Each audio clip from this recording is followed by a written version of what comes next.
Hey guys, welcome back to my channel. So today I'm going to be wrapping up and talking about all the books that I've read so far this year. My last video ended with the last book I read last year, and now I'm starting with the books that I read this year. So far I think I've read like 9 books so far this year, something like that. So we're just going to go through and talk about all the books that I've read. I have actually read a lot of graphic novels so far this year because I just discovered Hoopla, which I've never used before. And you guys know that I love reading graphic novels from the library. It's where I read pretty much all my graphic novels from.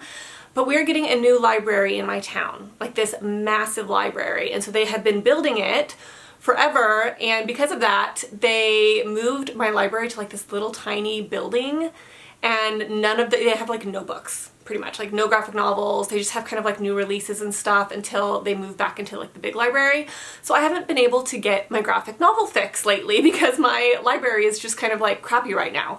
But I discovered Hoopla, and so I've been reading a ton of graphic novels on there, and if you haven't tried Hoopla, definitely do it. Like, I'm really obsessed with it right now, and I'm actually reading a graphic novel. I actually haven't put it on my Goodreads yet, but anyways, I don't know why I'm talking about this. Let's talk about the wrap up. So the first book that I read was Sweet Talk. This is Love Lines number 2 by Cara Bastone. And this was a really quick little romance audiobook, and I actually really liked this. I thought this was really cute. It was a fun little audiobook, and the thing that I liked about this, I talked about it when I picked it. I was like, gosh, I hope this doesn't have smut in it because I don't like listening to smut when I'm listening to like romance audiobooks. And it did not have any steamy scenes in it, which was good. So if you're looking for like a romance book to read on audio that doesn't have steam in it, this was a great one. So this is about a girl who gets a call from this random person in the middle of the night, and he can't sleep, and he accidentally calls her number, and because he can't sleep, and so he calls her and she also can't sleep. They have like insomnia together, and they start talking, and they end up like talking for a really long time, and they kind of start like this middle of the night like phone call thing, except for the main character, the main girl, knows who he is, but he doesn't know who she is. And so they just kind of like start talking in the middle of the night every night, and it kind of becomes like this fun little thing. He's trying to guess who she is, and it's really cute. I love the premise of this. I thought it sounded adorable, and it was cute. And the other really cool thing about this is it had a really good dyslexia and ADHD rep in it, which I really liked. I feel like you don't see a lot of characters with very clear dyslexia and ADHD, and the guy in this is the one that struggled. It was a little bit on the nose at times. Like, there was times where I'm like, okay, like, we get the point. Like, I feel like she was like really drilling it in that he had dyslexia and ADHD, but at the same time I appreciated it because I felt like it was like pretty well done. She kind of knew what she was talking about, and I liked that the main guy character, he preferred to do voice texts. And the main character was like, why does he always do voice text? Like, I don't get it. And he talked about how it's because he has dyslexia. He doesn't like to type things out. He sometimes gets embarrassed if he like misspells things and stuff. And I really liked that representation in this book because I just feel like you don't see it very often. So I thought this was adorable. I ended up giving this 4 stars. It's a really fun, quick, it's a pretty short read, but it's a really fun, quick little romance audiobook that you can read, and I really liked it. So the next book that I read was Confessions by Kanae Minato, and this was a translated work that got really popular on TikTok, and everyone was talking about this and saying it was so good, and so I was really curious about it. And this book was actually really good. So basically this book is about a teacher whose daughter, she's like 5 or 4 or something like that, her daughter gets murdered at the school, and she believes that one of her students did it. And so she is talking to all the students and trying to like figure out which one of them did it, or trying to get them to confess and all that kind of thing. And it's a really interesting book. The thing about this book though, the one complaint that I had was it was a little bit repetitive. So this book is actually told in different point of views or different perspectives. So each chapter is a different person kind of telling their story. And because of that, it's kind of the same thing told over and over again at times, and I kind of felt like it was a little bit repetitive. Like, I already knew what happened. They were just kind of telling it in like a different perspective, and I feel like sometimes that works. Like, sometimes I read stories like that and they don't feel quite as repetitive, but this one did at times. But I can say the psychology behind this book and the characters and why they made the choices that they made was actually really interesting. If you like kind of like digging deep into psychology and like people's motivations and why they do the things that they do, and you really like that kind of thing, this is a great book because I think it has some really cool little questions. So the very last sentence of this book is actually what made me really like this book, and it made me really it makes this book really good for like a book club. So if you have a book club and you guys actually talk about the books that you read and you actually kind of question, you like to think about the characters and why they did what they did, this is a great one because that last sentence is just so good and it makes you just think a lot about the main character, the teacher, the kids, and all of that kind of thing. And I really liked it. I think it made for a very interesting story. You know those authors that give you information and they write really complex ideas and characters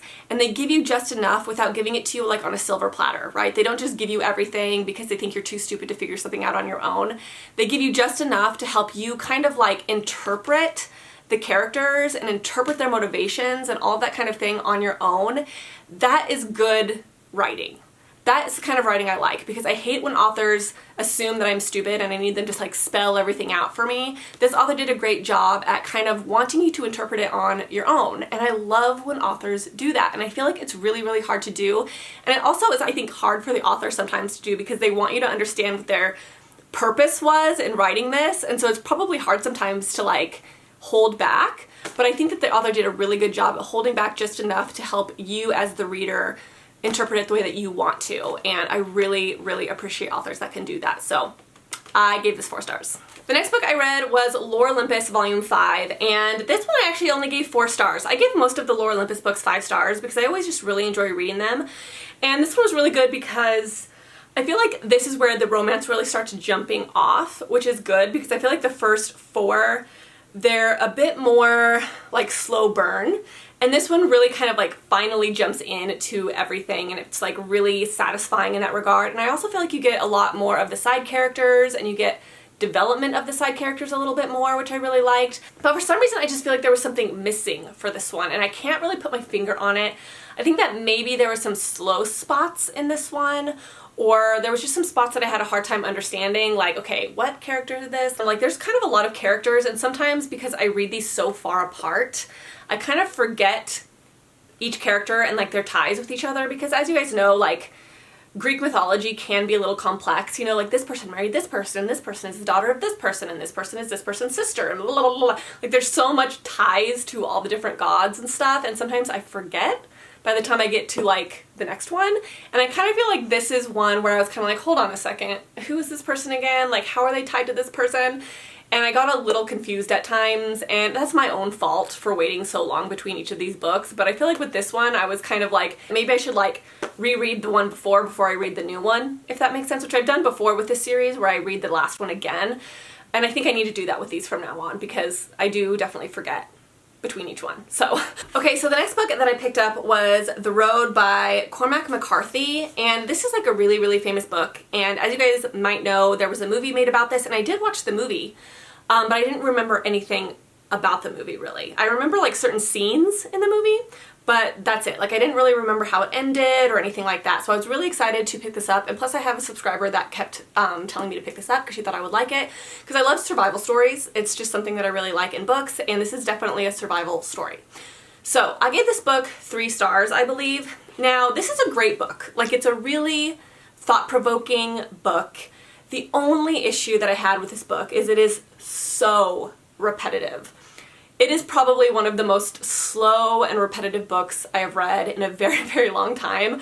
Like this book is literally them surviving in the apocalypse. Like it just constantly talks about being hungry and being cold and being tired and having to walk and then being cold and then wanting food and then wanting water, and you're just like, okay, like I get it. Like it definitely got a little bit bland in that regard, especially at the beginning, like middle parts. There were definitely some very like good scenes that I was really into, but a majority of this book was extremely slow and repetitive. Now the interesting thing about this book actually is I heard before I read it that some people do not like the ending and some people really like the ending, and I thought I was going to be in the party of maybe not liking it, because in my head I had this idea of how this book ended, but I was wrong. I just remembered it wrong, I guess. And so I was like, if it ends the way that I think it's gonna end, then I'm not gonna like this ending. Like, is it worth pushing through? Like, I don't know. I was actually considering DNFing this, but I loved the ending. Like, the ending is what made this book good to me. I don't know. It was just such a, like, cool ending that I really, really liked. Some people say it ends a little bit too open-ended, but I don't think it did. I really liked the ending. Let me know if you guys have read this book and if you liked the ending or if you didn't like it, because I know that it's a very split thing. I personally really liked it, and I think it's because I just wasn't expecting it. Like, I didn't think about that happening, but it was good. And now I can kind of remember it now. Like, when I think about the story and think about the movie, like, I can actually remember this happening, which I didn't when I was reading it. So I gave this book 3 stars. The repetitiveness definitely made this book kind of hard to get through, but like the ending kind of made the entire book worth reading, if that makes sense. I just kind of feel like this could have been maybe shorter or something. Like, it didn't need to be this long by any means, because most of the book was just them traveling around and being cold and hungry, you know? Kind of boring. So the next book that I read was September Doves. Okay, you guys, check this out. I learned my lesson in January. Look at these books. The covers are destroyed. My cat, like, if I leave a book on my bed, my cat will eat the cover off of them, and he ate the corner of this book, and he ate the cover of this book. I was so annoyed. I mean, luckily these are just like crappy paperbacks, so it didn't matter that much, but I was like, really? So now I can't leave books on my bed anymore because Ichi will eat the books. So I read September Doves. This is by Emerson Hoyt. And I actually asked on a Facebook group that I'm in if anybody knew of any good duologies, because I love duologies. It's just what I like to read. I don't love reading really long series because I get really burnt out on them. Like, I always want like new stories, new characters, and things like that. So I'm not like a really long series girl, but I really like a good duology. So I asked on there, does anybody know any good duologies with a really good romance? And somebody recommended this duology. So I thought this was actually fantasy, because it was a fantasy group, but they didn't recommend fantasy. This was not fantasy. But this is actually a book about a girl who moves to this small town, and it's kind of like this, I don't know, but are they bikers? Kind of bikers, not really. But kind of like this gang of biker guys, right? Like tattoos and all this kind of thing. And like, you get this idea that they're like bad boys, and they kind of are, but they're bad boys trying to do good. You know, it's like the good, evil, like they're doing bad for a greater good cause. And she kind of gets herself wrapped up in this group of guys, has kind of a really good found family to it, has a really good romance in it. So if you kind of like that vibe in your romance books, this is a great one. It has a small town, it has a found family element to it, which is really good. I love found family. It's like one of my favorite things in books. I feel like it just really sets up good characters, like good complex characters when there is found family, and this definitely has that found family element to it. The only thing about this book is it feels a little like pointless. I would say about like halfway through you're kind of like, okay, what is going on? Like, what's the point of the story? Like, I'm not really understanding like what the point of this is, because it's very much just like setting up for the story. And for a lot of this book, I'm just like, I don't understand like what the plot is. Like, it just doesn't have a plot at all. So that was the only downside. I'm like, this could have like kind of sped up in the first half of this book to like set us up for something that's actually going to happen, and it just didn't have that, but it was still good. Like, it was still a good overall story. And it definitely has like thriller elements, kind of like that dark thriller crime type of vibe to it, but with like a really heavy romance side plot line too. So I really like that. And there's actually a second book, but the second book is really long. I think it's close to like 500 pages. And so I've kind of been putting off reading that one for now, but I do want to read it eventually. I just don't know when. So I do want to read it. I just have to buy it because I haven't bought it yet, but yeah. So this was September Doves, and the second one is called Summer Sparrow. And it's a really pretty cover too. So I gave this, oh no, I gave it 3 stars. 3 stars. So clearly it needed just a little bit of something more to it. But it was still good. Like, I would still recommend this for certain types of readers, if that makes sense. So this next book was a graphic novel that I found actually at the library, and I thought it sounded interesting. And it's a little graphic novel called I Will Not Die Alone by Dira White and Joe Bennett. So it looks like this. It's like a cute little graphic novel, and I liked the title, I Will Not Die Alone. It has all these animals right here. I gave this book 1 star. And I don't give books 1 star very often. I really don't. But this is one of those books where you're like, why did you waste the paper? I know that's so mean. It's mean. But like, there's those books that you're just like, I don't understand what you were trying to do here. Like, this is one of those books that was trying really hard to be profound and deep, but it completely missed the mark. It was like, I see what you were trying to do, but like it was just very, very shallow. You know what I mean? Like that's kind of how this book was. You're like, I mean, maybe for like a teenager, maybe, or even like a middle schooler to kind of like pick apart, you know? So it was basically kind of talking about how, like, I don't even remember. Oh my God. I'm just gonna read you the first like 3 pages. I will not die alone. My limitations will not get in the way of my passions. I find beauty in ordinary things. My body is strong and my mind is sharp. One day it'll all come to me. I am young at heart. My sexiest years are ahead of me. I will put turmeric in everything. Okay. I will let go of all the disempowering beliefs. Worry is universal. So it's like these funny little like quotes, like they were trying to be quotable. I don't know. And then it kind of talks about like the end of the world. Based on what I read, you can understand why I was kind of like, okay. So the next book that I read was Eat, and this was a graphic novel that I read on Hoopla, and I actually wanted to read this book for a really long time, but my library never had it. So when I looked on Hoopla, they had it, and I read it. And this book I gave 3 stars. So this is one of those books where I feel like if you can relate to the main character a little bit, then you'll really, really like this. It's one of those books where it's kind of written for a certain audience, but like other audiences probably won't get much out of it, if that makes sense. So this is about a girl who has struggled with eating disorders her whole life, mostly bulimia, and she is kind of struggling with her friendships and her relationships, and it kind of talks about how this like eating disorder is getting in the way of her life and why she has an eating disorder, like, you know, old traumas and things like that.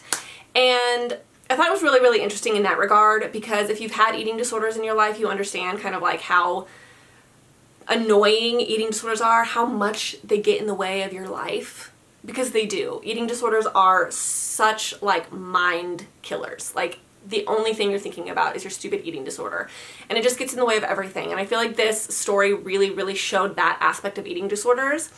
But at the very, very end, and the reason I gave this 3 stars was because at the very end, it shows the main character kind of going like, I want to get better. Like, I want to beat this. And she like has this realization that she wants to beat her eating disorder that she's had her whole life. And then that's where it ends. That's where it ends. And it was kind of like trying to be like, you can do this, like you can beat your eating disorder. And it just kind of showed the main character coming to terms with the fact that she wanted to beat it. But that's where it ended. Like nothing else happened after that. And I felt like it was such a cop-out. And it was just a poor representation of like what beating an eating disorder actually looks like. Like you don't just decide one day like I'm gonna beat this and then you just like beat it and it's like really easy. Like that's just the beginning of the story.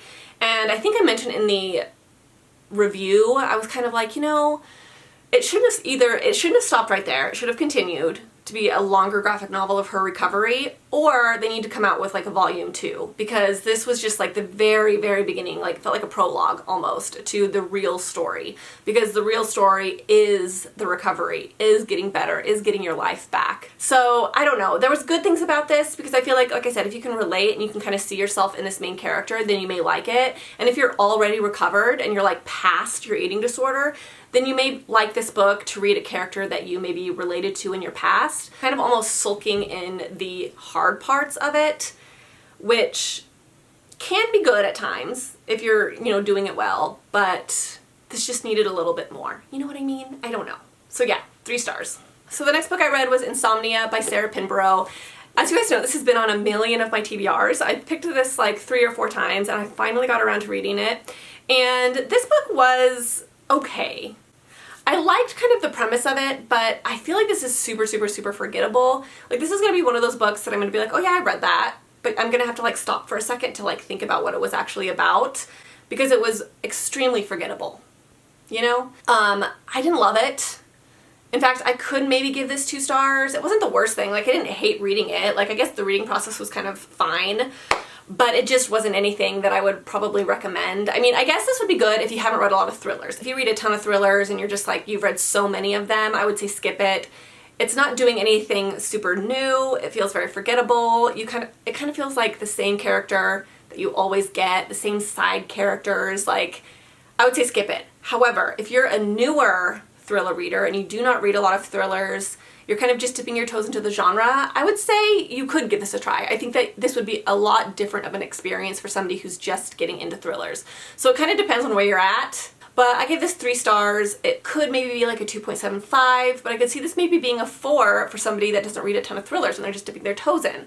So it's that type of book, you know? So the last book that I'm going to talk about in this video is Voices in the Snow by Darcy Coates. And as you guys know, I was really interested in this book. Like, I was so intrigued by it because Riley Marie read it and she said she read a Darcy Coates in the past and she didn't like it. And this was like a giving an author a second chance. And she said she loved this book.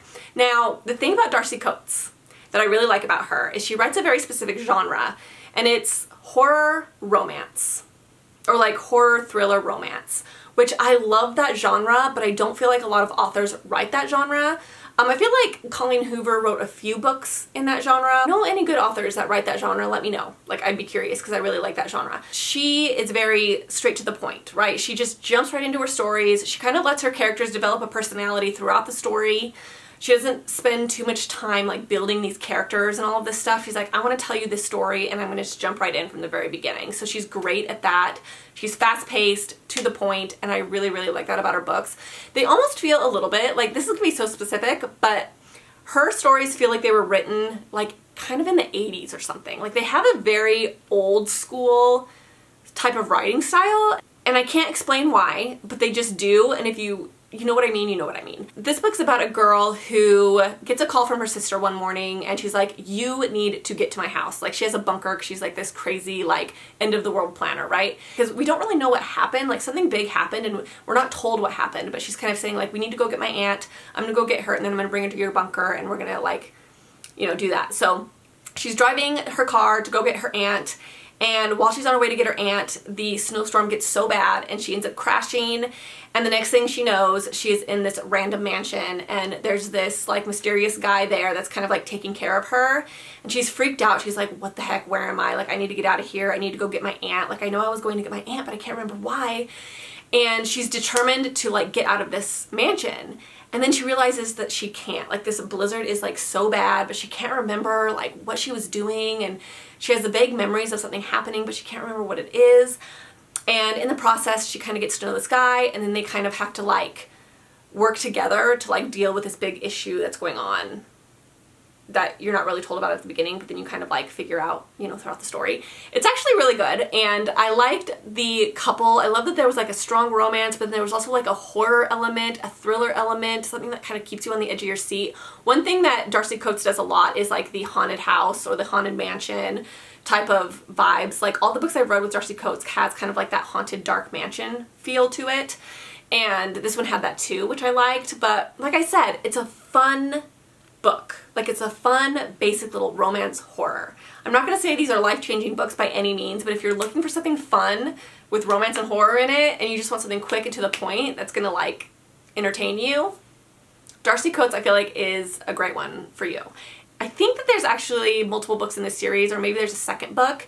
And this is the cover, which is weird because it has a baby doll face on it, and there's no baby doll in this book. I don't know why that there's a baby doll face on the cover of this book. There's actually some really cool editions of this book series. Isn't it funny how like a book, you won't want to read it if you just see like some weird bland cover, but then if you see other editions, all of a sudden it just looks more interesting and you're like, oh, like, I actually would want to read that. Like, that looks like a cool book just because the cover has changed. Alright guys, so that is it. That is my wrap up for the beginning of this year. So hopefully you guys found maybe some new books that you want to read, or maybe some books you want to avoid.